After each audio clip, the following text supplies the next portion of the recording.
दोस्तों, आज की कहानी है असली बेटा कौन। अगर ये कहानी आपको पसंद आए तो इस वीडियो को लाइक करना बिल्कुल ना भूलें और 25,000 लाइक्स तक जरूर पहुंचाएं। बहुत समय पुरानी बात है। एक छोटे से गांव में दो बहनें रहा करती थीं। वो अपनी मम्मी और अपने पिताजी के साथ रहा करती थीं। वो दिन भर खेलती थीं और बहुत लड़ती थीं। तुम बहुत शैतान हो। तुम हमेशा शैतानी करती रहती हो। अभी मम्मी से ना तुम्हारी शिकायत लगाती हूँ। अरे तुम क्या शिकायत लगाओगी? मैं शिकायत लगाती हूँ। मम्मी मेरी बात झट से मान जाएगी। मम्मी को पता है अच्छा बच्चा कौन है। तुम तो गंदे बच्चे हो। नहीं नहीं, मैं अच्छी हूँ। नहीं मैं अच्छी हूँ। नहीं मैं अच्छी। बेटा, इंसान के कर्म डिसाइड करते हैं कि वो अच्छा है या बुरा। यानी कि अगर आप अच्छे काम करोगे तो अच्छे बनोगे, गंदे काम करोगे तो गंदे ही बनोगे ना। चलो इसी बात पे मैं तुम लोगों को एक अच्छी सी कहानी सुनाती हूँ। बहुत समय पुरानी बात है। एक बुढ़िया अपने दो बच्चों के साथ छोटे से घर में रहा करती थी। एक दिन वहाँ एक पंडित आया और आगे की कहानी खुद ही सुन लो। ओम नमः शिवाय, ओम नमः शिवाय, ओम नमः शिवाय, ओम नमः शिवाय, ओम नमः शिवाय, ओम नमः शिवाय।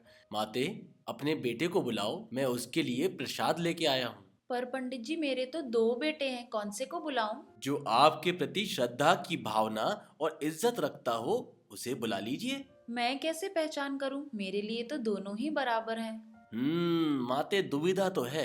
एक काम करते हैं, परीक्षा ले लेते हैं दोनों की। जैसा आप चाहो। तो बच्चों, परीक्षा ये है कि जो अपनी माँ के कंधे पे सबसे पहले बैठेगा वो ही इस प्रसाद का हकदार होगा। अच्छा प्रसाद है, मैं ही इस प्रसाद को खाऊंगा।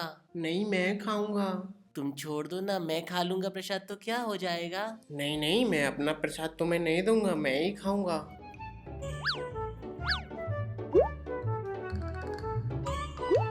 हाँ? देखो देखो, मैं जीत गया।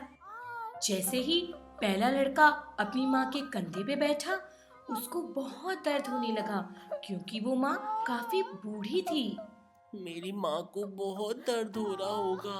दूसरे बेटे से माँ का दुख देखा नहीं गया। उसने देखा माँ को बहुत दर्द हो रहा है। वो तुरंत माँ के चरणों में जाके बैठ गया। फिर पंडित जी ने उसे तुरंत अपनी तरफ बुलाया। बेटा इधर आना, तुमने ऐसा क्यों किया? जो चीज मुझे अपनी माँ को दर्द दे के मिले वो मुझे नहीं चाहिए। किसी प्रसाद से ज्यादा मेरी माँ का आशीर्वाद ही बहुत है मेरे लिए। मैं बहुत खुश हुआ तुम्हारी बात से।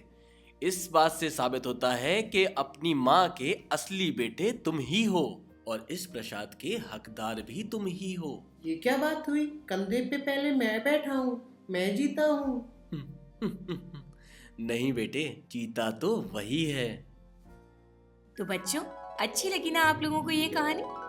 इस कहानी से हमें ये सीख मिलती है कि जीत की आदत अच्छी होती है, मगर कुछ रिश्तों में हार जाना बेहतर होता है। माँ, ये तो बहुत अच्छी कहानी है। अब रोजाना मैं भी अपनी माँ के पैर छुआ करूंगी। तुम नहीं छू पाओगी। क्यों?